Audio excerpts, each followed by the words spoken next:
1 number প্ৰশ্ন প্ৰাচীন অসমৰ নাম কি?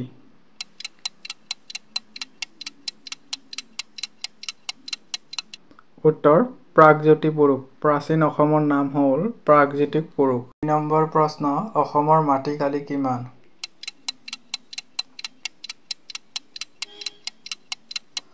উত্তৰ ৭৮,৪৩৮ বৰ্গ কিলোমিটাৰ। অসমৰ মাটিকালি হৈছে ৭৮,৪৩৮ বৰ্গ কিলোমিটাৰ। 3 নম্বৰ প্ৰশ্নটো বৰ্তমান অসমৰ মুঠ জিলা কেইখন? উত্তৰ ৩৫খন। বৰ্তমান অসমৰ মুঠ জিলা হ'ল ৩৫খন। 4 নম্বৰ প্ৰশ্নটো হ'ল অসম সাহিত্য সভাৰ প্ৰথম সভাপতি কোন? উত্তৰ পদ্মনাথ গোসাঁইত্ৰী বৰুৱা। অসম সাহিত্য সভাৰ সভাপতি হ'ল পদ্মনাথ গোসাঁইত্ৰী বৰুৱা। 5 নম্বৰ প্ৰশ্ন ব্ৰহ্মপুত্ৰৰ ওপৰৰ প্ৰথম দলংখনৰ নাম কি?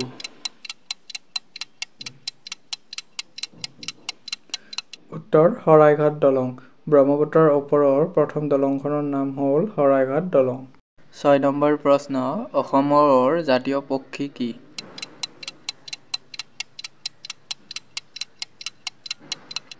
উত্তৰ দেওহা। অসমৰ জাতীয় পক্ষী হৈছে দেওহা।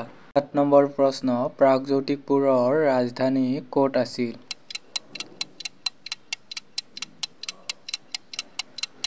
উত্তৰ প্ৰাগজ্যোতিষপুৰ। অৰ্থাৎ প্ৰাগজ্যোতি পুৰুষৰ ৰাজধানী প্ৰাগজ্যোতিপুৰুষতে আছিলে। 8 নম্বৰ প্ৰশ্ন আয়তনৰ ফালৰ পৰা অসম ভাৰতৰ কিমান শতাংশ?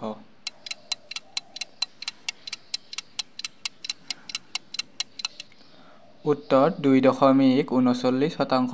আয়তনৰ ফালৰ পৰা অসম ভাৰতৰ 2.39 শতাংশ। 9 নম্বৰ প্ৰশ্ন জ্ঞানপীঠ বঁটা বিজয়ী প্ৰথম অসমীয়া গ্ৰন্থখনৰ নাম কি?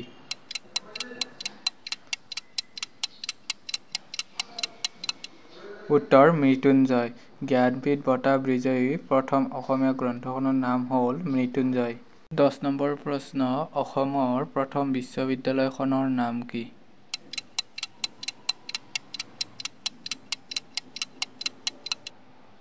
উত্তৰ গুৱাহাটী বিশ্ববিদ্যালয়। অসমৰ প্ৰথম বিশ্ববিদ্যালয়খনৰ নাম হ'ল গুৱাহাটী বিশ্ববিদ্যালয়। 11 নম্বৰ প্ৰশ্ন অসমৰ জাতীয় সংগীত কোনটো?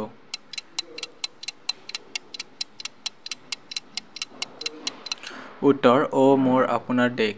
অসমৰ জাতীয় সংগীত হৈছে অ মোৰ আপোনাৰ দেশ।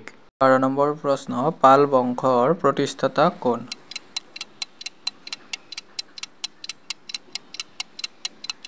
উত্তৰ ব্ৰহ্মপাল। পাল বংশৰ প্ৰতিষ্ঠাতা হ'ল ব্ৰহ্মপাল।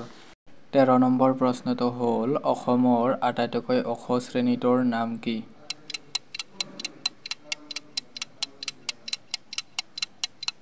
উত্তৰ জাতিংগা। অসমৰ আটাইতকৈ ওখ শ্ৰেণীটোৰ নাম হ'ল জাতিংগা।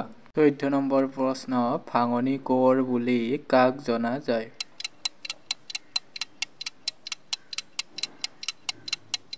উত্তৰ আনন্দচন্দ্ৰ আগৰৱালাক।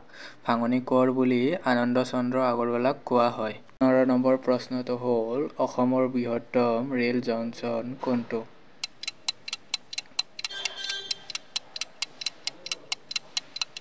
উত্তৰ লামডিং। অসমৰ বৃহত্তম ৰেল জংচনটো হৈছে লামডিং। ভিডিঅ'টো চাই ভাল পালে যদি লাইক কৰিব, কমেণ্ট কৰিব আৰু বন্ধু বান্ধৱীৰ সৈতে শ্বেয়াৰ কৰি দিব যাতে সিহঁতৰো হেল্প হয় আৰু মোৰ ভিডিঅ'বোৰ আগতীয়াকৈ পাবলৈ চেনেলটো ছাবস্ক্ৰাইব কৰি বেল আইকনটো প্ৰেছ কৰি ৰাখিব। ধন্যবাদ।